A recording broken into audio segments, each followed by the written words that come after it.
శ్రీమాత్రే నమః. ఈరోజు వీడియో మనము సలివిడి, వడపప్పు, పానకము ఎలా తయారు చేయాలో చూద్దామండి. ఇవి నైవేద్యంగా పెట్టుకుంటాం మనము వసంత నవరాత్రుల్లో కానీ, దసరా నవరాత్రుల్లో కానీ, లేదా అమ్మవారికి మనము పూజ చేసుకున్నది ఏ పూజ చేసుకున్నా కూడా మనము ఇవి సపరేట్గా మనము ఇవి నైవేద్యంగా పెట్టుకుంటాము. ఏంటంటే మనము పెసరపప్పు, బెల్లము, బియ్యపిండి, మిరియాల పొడి. ఇదేంటంటే మనము ముందు పెసరపప్పులోనే వాటర్ వేసి ఉంచేసుకుందామండి. మనము ఇవను 3 సార్లు ఇలాగ కడిగేసుకొని మనం ఇలాగ ఉంచేసుకోవాలండి. మనం ఇది పానకానికి ఏంటంటే బెల్లం వేసుకున్నాం కదండి. మనం ఇది ఏంటంటే వాటర్ వేసుకొని ఇలా ఉంచేసుకోవాలి.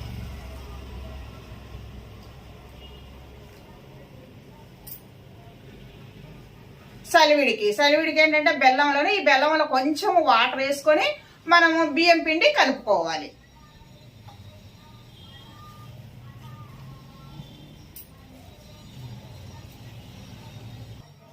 ఇదండి బెల్లం గిలా కరిగింది కదండి. ఈ వాటర్ ఉందండి, ఇందులోనే మనం బియ్యం పిండి వేసి కలుపుకోవాలి. ఎంత సరిపోతే అంత బియ్యం పిండి వేసుకోవాలి.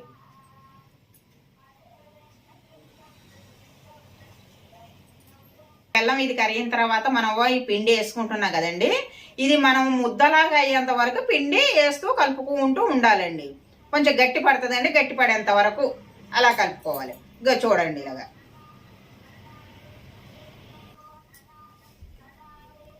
ఇక చూడండి ముద్ద ఇలా రావాలి. ఇలా అనుకుంటే ఇలా వస్తాయి. ఇది ఒక గిన్నెలో ఇలా పెట్టేసుకోవాలండి. ఇది బెల్లం ఇప్పుడు వేసుకున్నాను, కొంచెం వాటర్ వేసి ఉంచేసాం కదండి. ఈ బెల్లం వడకట్టుకుంటే కట్టుకోవచ్చు, లేదు మంచి బెల్లం అయితే అవసరం లేదు. మనం దీంట్లోనే కొంచెం మిరియాల పొడి వేసుకోవాలండి. ఇది పానకము. మిరియాల పొడి చూడండి కొద్దిగా వేస్తున్నాను మిరియాల పొడి. ఇదిగో చూడండి మిరియాల పొడి. ఇప్పుడు పెసరపప్పు మనం ముందే నానేసుకున్నాం కదండి. కొంచెం వాటర్ వేసుకొని మనం వంపేసుకోవాలి. నాని ఉంటుంది ఫస్ట్, అందుకే నానబెట్టుకున్నాం కదండి. మనము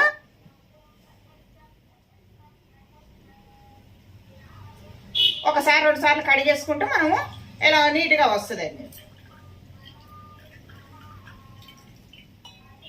ఇదిగో నాని కదండి. ఇలాగా ఈ పెసరపప్పు మీద చిన్నది ఒక బెల్లం ముక్క ఇలా పెట్టుకోవాలి. మనం ఒక దాంట్లో ఇలా పెట్టేసుకొని మనం నైవేద్యంగా పెట్టుకోవచ్చు.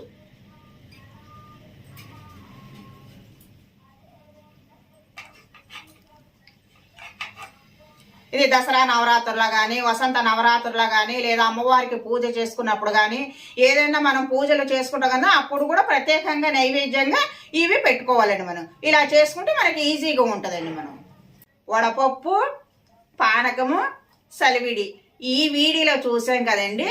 నెక్స్ట్ వీడియోలో మళ్ళీ మనం కలుసుకుందామండి.